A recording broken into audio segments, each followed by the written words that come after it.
Leitura diária da Bíblia. Dia 33. Antigo Testamento. Job 25, Job 26, Job 27, Job 28, Job 29. Então Bildade, o suíta, respondeu, dizendo: o domínio e o temor estão com ele, ele faz paz em suas alturas. Por acaso suas tropas têm número? E sobre quem não se levanta sua luz? Como, pois, o ser humano seria justo para com Deus? E como seria puro aquele que nasce de mulher? Eis que até a luz não tem brilho, nem as estrelas são puras diante de seus olhos.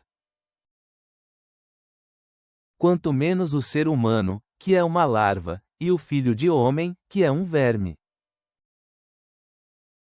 Porém Jó respondeu, dizendo: como tende ajudado ao que não tem força, e sustentado ao braço sem vigor?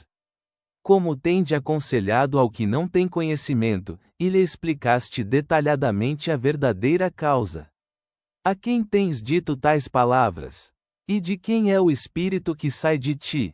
Os mortos tremem debaixo das águas com os seus moradores. O Sheol está nu perante Deus, e não há cobertura para a perdição. Ele estende o norte sobre o vazio, suspende a terra sobre o nada. Ele amarra as águas em suas nuvens, todavia a nuvem não se rasga debaixo dela. Ele encobre a face de seu trono, e sobre ele estende sua nuvem. Ele determinou o limite à superfície das águas, até a fronteira entre a luz e as trevas.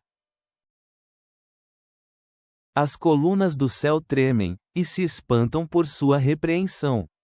Ele agita o mar com seu poder, e com seu entendimento fere e abate a Raabe. Por seu espírito adornou os céus, sua mão perfurou a serpente veloz. Eis que estas são somente as bordas de seus caminhos, e quão pouco é o que temos ouvido dele. Quem, pois, entenderia o trovão de seu poder? E Jó prosseguiu em falar seu discurso, e disse: vive Deus, que tira o meu direito, o Todo-Poderoso, que amargou minha alma, que enquanto meu fôlego estiver em mim, e o sopro de Deus em minhas narinas, meus lábios não falarão injustiça, nem minha língua pronunciará engano. Nunca aconteça que eu diga que vós estáis certos, até eu morrer nunca tirarei de mim minha integridade. Eu me apegarei à minha justiça, e não a deixarei ir, meu coração não terá de que me acusar enquanto eu viver. Seja meu inimigo como o perverso, e o que se levantar contra mim como o injusto. Pois qual é a esperança do hipócrita quando ele for cortado, quando Deus arrancar sua alma? Por acaso Deus ouvirá seu clamor quando a aflição vier sobre ele?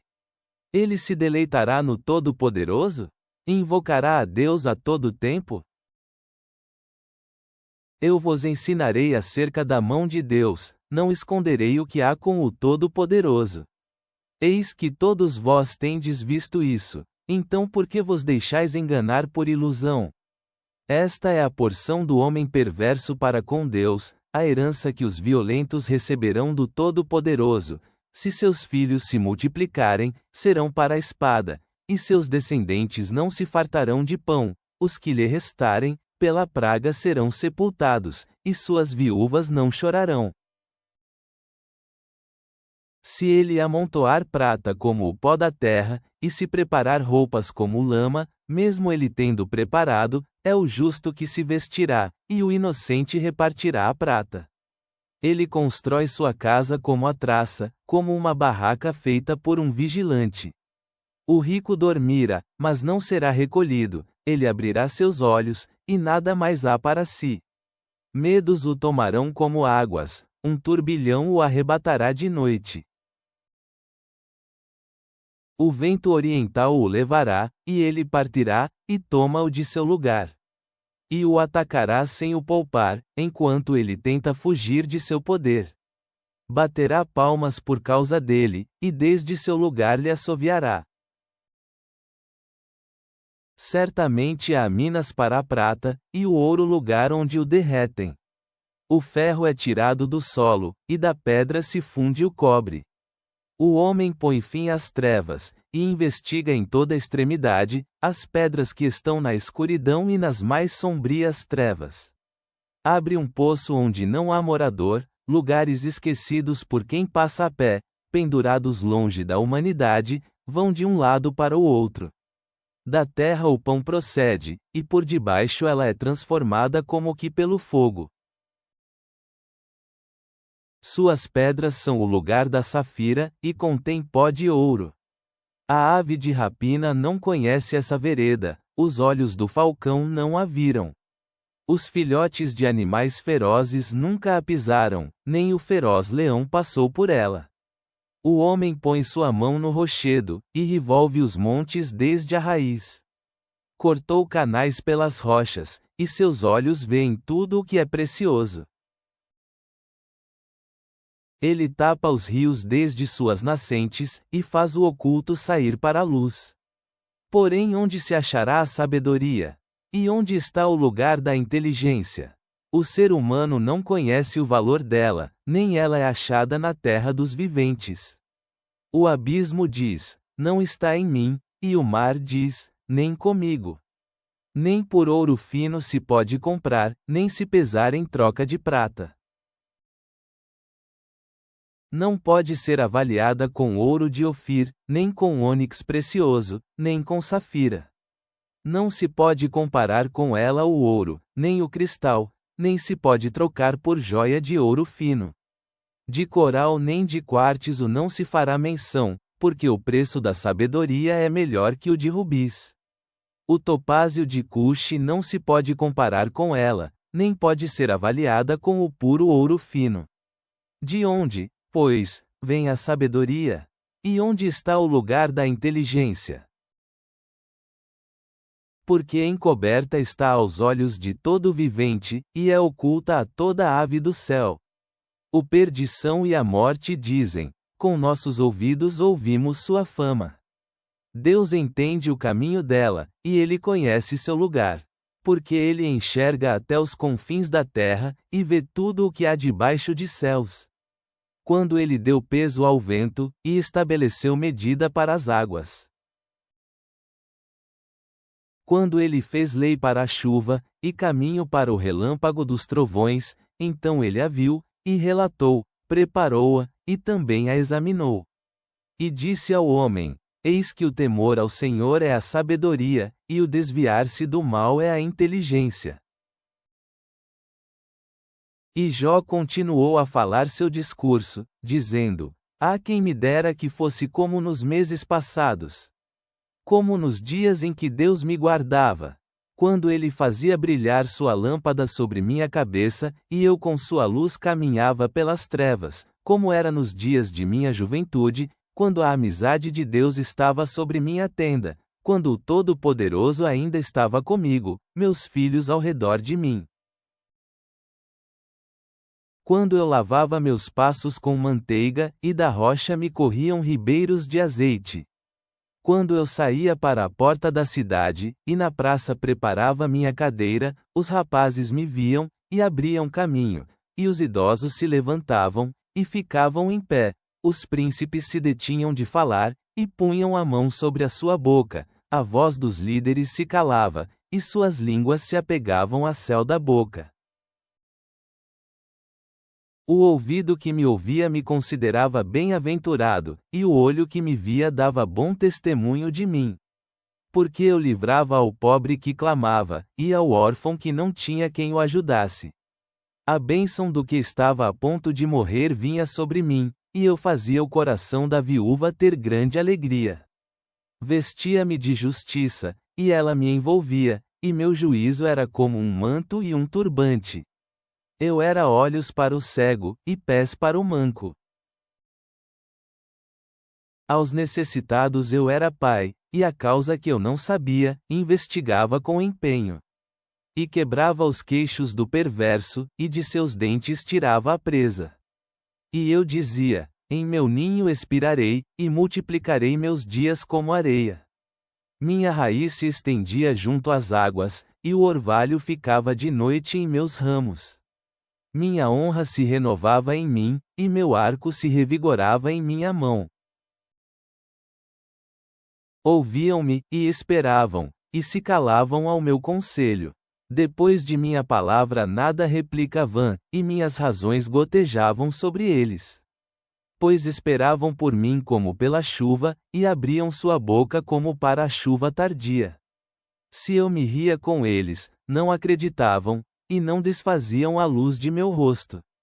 Eu escolhia o caminho para eles, e me sentava à cabeceira, e habitava como rei entre as tropas, como o consolador dos que choram. Novo Testamento. Métio 9:33 da noite menos 46, Métio 22, 1 a 14. Ouvi outra parábola. Havia um homem, dono de uma propriedade. Ele plantou uma vinha, cercou-a, fundou nela uma prensa de uvas, e construiu uma torre. Depois a arrendou a uns lavradores, e partiu-se para um lugar distante. Quando chegou o tempo dos frutos, enviou seus servos aos lavradores, para receberem os frutos que a ele pertenciam. Mas os lavradores tomaram os seus servos, e feriram um, mataram outro, e apedrejaram outro. Ouvi outra parábola. Havia um homem, dono de uma propriedade. Ele plantou uma vinha, cercou-a, fundou nela uma prensa de uvas, e construiu uma torre. Depois a arrendou a uns lavradores, e partiu-se para um lugar distante.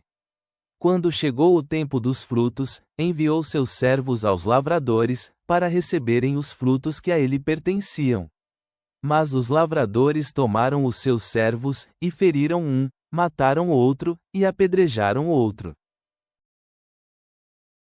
Outra vez enviou outros servos, em maior número que os primeiros, mas fizeram-lhes o mesmo. E por último lhes enviou o seu filho, dizendo: respeitarão ao meu filho. Mas quando os lavradores viram o filho, disseram entre si: este é o herdeiro. Venhamos matá-lo, e tomemos a sua herança. Então o agarraram, lançaram-no para fora da vinha, e o mataram. Ora, quando o senhor da vinha chegar, o que fará com aqueles lavradores? Eles lhe responderam: aos maus dará uma morte má, e arrendará a vinha a outros lavradores, que lhe deem os frutos em seus tempos de colheita. Jesus lhes disse: nunca lestes nas Escrituras, a pedra que os construtores rejeitaram, essa se tornou cabeça da esquina. Isto foi feito pelo Senhor, e é maravilhoso aos nossos olhos. Portanto eu vos digo que o reino de Deus será tirado de vós, e será dado a um povo que produza os frutos dele. E quem cair sobre esta pedra será quebrado, mas sobre quem ela cair, ela o tornará em pó. Quando os chefes dos sacerdotes e os fariseus ouviram estas suas parábolas, entenderam que Jesus estava falando deles. E procuravam prendê-lo, mas temerão as multidões, pois elas o consideravam profeta. Então Jesus voltou a lhes falar por parábolas, dizendo: o reino dos céus é semelhante a um rei que fez uma festa de casamento para o seu filho, e mandou a seus servos que chamassem os convidados para a festa de casamento, mas não quiseram vir. Outra vez ele mandou outros servos, dizendo: dizei aos convidados: eis que já preparei meu jantar, meus bois e animais cevados já foram mortos, e tudo está pronto. Vinde à festa de casamento. Porém eles não deram importância e foram embora, um ao seu campo, e outro ao seu comércio. E outros agarraram os servos dele, e os humilharam e os mataram. Quando o rei então enviou os seus exércitos, destruiu aqueles homicidas, e incendiou a cidade deles. Em seguida, disse aos seus servos: certamente a festa de casamento está pronta, porém os convidados não eram dignos. Ide, pois, às saídas dos caminhos, e convidai à festa de casamento tantos quantos achardes. Aqueles servos saíram pelos caminhos, e ajuntaram todos quantos acharam, tanto maus como bons, e a festa de casamento se encheu de convidados. Mas quando o rei entrou para ver os convidados, percebeu ali um homem que não estava vestido com roupa adequada para a festa de casamento. Então lhe perguntou: Amigo, como entraste aqui sem ter roupa para a festa? E ele emudeceu. Então o rei disse aos servos: Amarrai-o nos pés e nas mãos, tomai-o, e lançai-o nas trevas de fora. Ali haverá pranto e o ranger de dentes. Pois muitos são chamados, porém poucos escolhidos. Mas quando o rei entrou para ver os convidados, percebeu ali um homem que não estava vestido com roupa adequada para a festa de casamento. Então lhe perguntou: Amigo, como entraste aqui sem ter roupa para a festa? E ele emudeceu. Então o rei disse aos servos: Amarrai-o nos pés e nas mãos, tomai-o, e lançai-o nas trevas de fora. Ali haverá pranto e o ranger de dentes. Pois muitos são chamados, porém poucos escolhidos. Salmos. Salme 18 para 7-15. Então a terra de abalou e tremeu, e os fundamentos dos montes de moveram e foram abalados, porque ele se irritou. Fumaça subiu de seu nariz, e fogo consumidor saiu de sua boca, carvões foram acesos por ele. Ele moveu os céus, e desceu, e as trevas estavam debaixo de seus pés. Ele montou sobre um querubim, e fez seu voo, e voou veloz sobre as assas do vento. Então a terra de abalou e tremeu, e os fundamentos dos montes de moveram e foram abalados, porque ele se irritou. Fumaça subiu de seu nariz, e fogo consumidor saiu de sua boca, carvões foram acesos por ele. Ele moveu os céus, e desceu, e as trevas estavam debaixo de seus pés. Ele montou sobre um querubim, e fez seu voo, e voou veloz sobre as assas do vento. Ele pôs as trevas como seu esconderijo, pôs a sua tenda ao redor dele, trevas das águas, nuvens dos céus. Do brilho de sua presença suas nuvens se espalharam, e também a saraiva, e as brasas de fogo. E o Senhor trovejou nos céus, e o Altíssimo soltou sua voz, saraiva e brasas de fogo caíram. Ele mandou suas flechas, e os dispersou, e lançou muitos raios, e os perturbou. E as profundezas das águas foram vistas, e os fundamentos do mundo foram descobertos por tua repreensão, Senhor, pelo sopro do vento do teu nariz. Deus soberano, tu estabeleceste o sacerdócio para mediar entre ti e o teu povo, apontando-nos para Jesus, nosso grande sumo sacerdote. Ao contemplarmos a pesca milagrosa e o chamado de Jesus para segui-lo, concede-nos fé para abandonar nossas redes e confiar plenamente na tua provisão. Ajuda-nos a sermos vasos limpos, consagrados para o teu uso e cheios do teu Espírito. Que possamos proclamar a tua palavra com ousadia e ministrar aos outros com a compaixão de Cristo. Em nome do nosso Salvador Jesus Cristo, amém.